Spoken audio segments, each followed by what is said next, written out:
Anyone visiting New York and walking on Madison Avenue and spotting the David Webb flagship boutique would be very surprised to walk in and take the elevator to the mezzanine level and find the David Webb Archive. This is where so many treasures of the brand are stored. This is the brain center of the entire operation. It's all of our intellectual property, and we're super proud of it. Welcome, I'm Levi Higgs. I'm the head of archives and brand heritage here at David Webb. When the elevator doors open, you're greeted by this amazing Vogue cover from 1964. Diana Vreeland was involved in the creation of this image, and it's an Irving Penn photograph that is stunning. Below are all these drawers filled with some of the most important records that we have. These are the style cards, the essence of the whole brand. Each of these cards has information from the original date of production, the clients that purchased the piece, when they purchased it, how much they paid, and all the ingredients that go into making each piece. One of the greatest examples of the information that's stored on these style cards is this example for a piece that was made for Elizabeth Taylor. On the back of the card we have the name of a film she was in, Reflections in a Golden Eye, and the purchase information says billed to Stark, who was Ray Stark, a movie producer, and approved for Burton, who was Mrs. Richard Burton, also known as Elizabeth Taylor. This card tells a great client story for us, and we can see a picture of the piece and all the great information about when it was purchased. David Webb was a super charming Southern gentleman from Asheville, North Carolina. He came to New York in his early 20s and founded the business in 1948. Throughout the 1950s and 60s, he really comes into his own, and his voice is super strong in the world of design. His clients from the Upper East Side and all over Manhattan, honestly, flocked to him during this time. And by 1950, 2 years after founding the business, he already had landed on a cover of Vogue magazine. Special client commissions are very different from style cards, which were all pieces made to be stock on the floor for any client walking in to buy. A special client commission is someone who's commissioning something special and unique only for them. David Webb has a long history of doing collaborative work with special clients, and one of my favorites to talk about is, of course, Elizabeth Taylor. Pulling out her file, you get to go through these drawings and see hand sketches by David Webb himself for cufflinks and earrings and stick pins. Elizabeth Taylor was in Who's Afraid of Virginia Woolf, and these pieces were all made to be given as gifts to the cast and crew. Here we have the pencil sketch by David Webb himself, and we also have the full color renderings that were client presentation drawings shown to Mrs. Elizabeth Taylor. Another place in the archive where we feature some of our favorite special client commissions is the Wall of Fame. At the top of the wall, we have a drawing done for the Kennedy administration. So yes, Jackie was a personal client, but she was also inspired by going to the Smithsonian, seeing the gems and minerals on display, and thus she wanted to hire an American jeweler to take minerals native to North America and create objects to be given as gifts of state to visiting dignitaries. This wall is fully fleshed out with other great designs for Doris Duke, Elizabeth Taylor, Estee Lauder, and many more. David Webb was also heavily involved in Hollywood movies. In the 1950s and early 1960s, he was very friendly with Ross Hunter, a great movie producer. Confirmed bachelors always claim to have 20/20 vision. Here in this image, we see Lana Turner in a movie called Madam X from 1966, wearing an amazing turquoise and diamond platinum suite.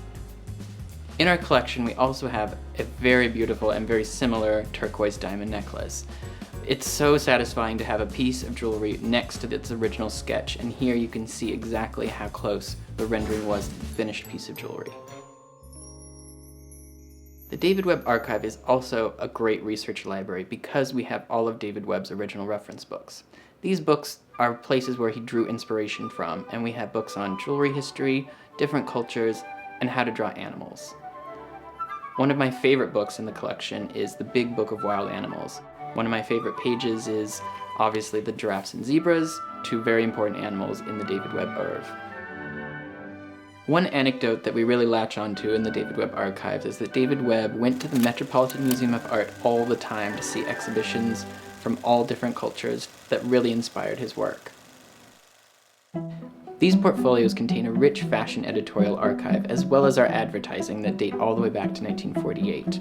We also keep our current editorial in the same system.